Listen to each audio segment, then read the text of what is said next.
നമുക്ക് ഇന്ന് ഒരു ചെമ്മീൻ കറി ഉണ്ടാക്കാം. എങ്ങനെയാണെന്ന് നമുക്ക് കാണാം. അതിന് വേണ്ടതായിട്ട് 3 സ്പൂൺ തേങ്ങയാണ്, അതുപോലെ 1-ാം പാല് 2-ാം പാല് തേങ്ങാപ്പാലിൻ്റെ. ഇനി നമുക്ക്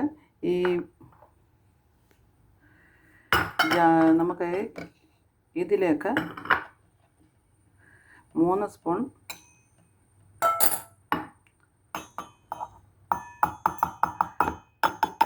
തേങ്ങയും എരിവുള്ള മുളക് പൊടിയും കാശ്മീരി മുളക് പൊടിയും കൂടി ഇടാം. കാശ്മീരി മുളക് പൊടി, എരിവുള്ള മുളക് പൊടി അധികം ആർക്കും വേണ്ടാത്തതുകൊണ്ട് മഞ്ഞൾ,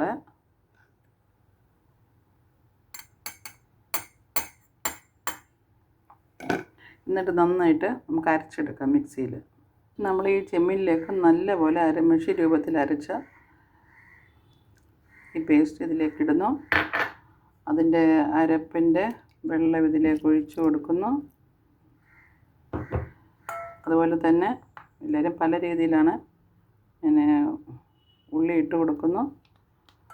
2 പച്ചമുളക്, വേപ്പില, ഇഞ്ചി വെളുത്തുള്ളി പേസ്റ്റ് ആവശ്യത്തിന്. ഞാൻ അരച്ചത് വാങ്ങി എടുത്തിട്ടിരിക്കുകയാണ്. ഇഞ്ചി വെളുത്തുള്ളി പേസ്റ്റാണ്. അതിലേക്ക് നമുക്ക് തേങ്ങാപ്പാൽ ഒഴിക്കാം.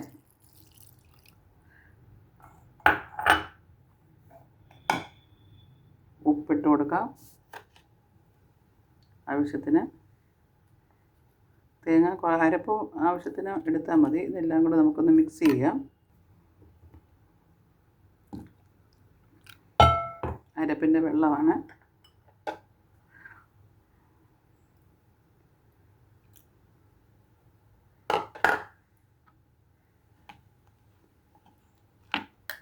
ഇത് നമുക്കതിലേക്ക് തക്കാളി ഇട്ട് കൊടുക്കാം.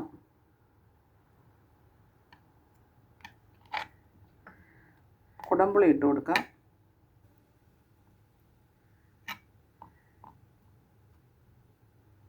ഇനി നമുക്ക് ഗ്യാസിലിട്ടു. നമ്മളിത് ഗ്യാസിൽ വെച്ചിരിക്കുകയാണ്. ഇതൊന്ന് വേകാനായിട്ട് വെച്ചു. ഇതടച്ചു. സമയത്ത് ഫ്ലെയിം ഓൺ ചെയ്ത് ഓയിൽ ഒഴിച്ചു. അതിലേക്ക് നമുക്ക് ആവശ്യത്തിന് കടുക് ഇട്ട് കൊടുക്കുക. എല്ലാവർക്കും എളുപ്പമായിട്ട് ഉണ്ടാക്കാൻ പറ്റുന്നതാണ്. ഇപ്പോഴത്തെ ചെറിയ പിള്ളേർക്കും വെളിനാട്ടിലുള്ളവർക്കൊക്കെ വേഗത്തിൽ ഉണ്ടാക്കാൻ പറ്റും. അപ്പോൾ ഈ കടുക് പൊട്ടി വരണം.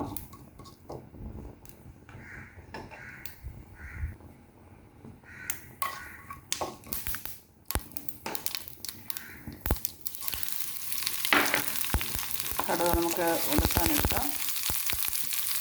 നന്നായിട്ടത് കടുക് വറുക്കാനാണ്. ഇപ്പം നമ്മുടെ കടുക് വറുക്കുന്നതിനായിട്ടുള്ള ഉള്ളിയൊക്കെ നന്നായിട്ട് മൂത്തിട്ടുണ്ട്.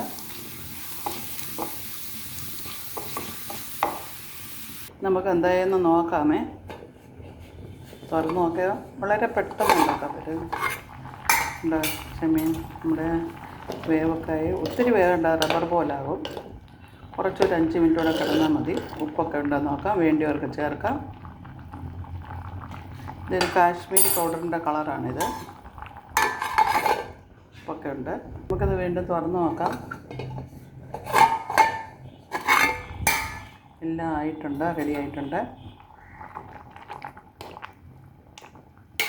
നമ്മുടെ അരപ്പിനകത്തിട്ട് നമ്മൾ ഒലത്തിയത് ഇതിനകത്തിട്ട് കൊടുക്കാം. ഉള്ളിയൊക്കെ കടുക് വറുത്തത് ഇതിനകത്ത് ഇട്ട് കൊടുക്കാം.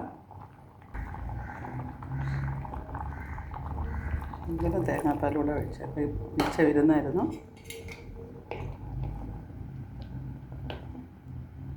ഈ ചപ്പാത്തിക്കൊക്കെ ഉപയോഗിക്കാൻ പറ്റിയത് കേട്ടോ. ഇനി നമ്മൾ കടുക് ഇതിലേക്ക് ഇട്ട് കൊടുക്കാം.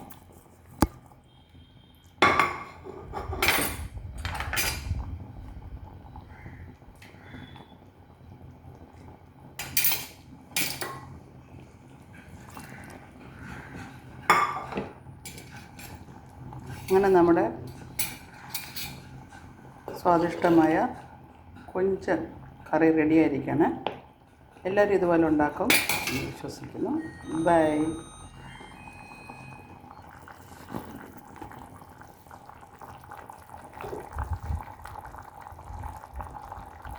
ഒത്തിരി നേരം ഞാനത് സ്റ്റോപ്പ് ചെയ്ത് നിർത്തിയിരിക്കുകയാണ്. ചപ്പാത്തി പൊറോട്ടയ്ക്കകത്തൊക്കെ വളരെ നല്ലതായിട്ട് നമുക്ക് കഴിക്കാൻ പറ്റുന്ന ഒരു ഡിഷാണ്. ചെറിയ കൊഞ്ചാണ് വഞ്ചിരിക്കുന്നത്, തീരെ ചെറിയ കൊഞ്ച്.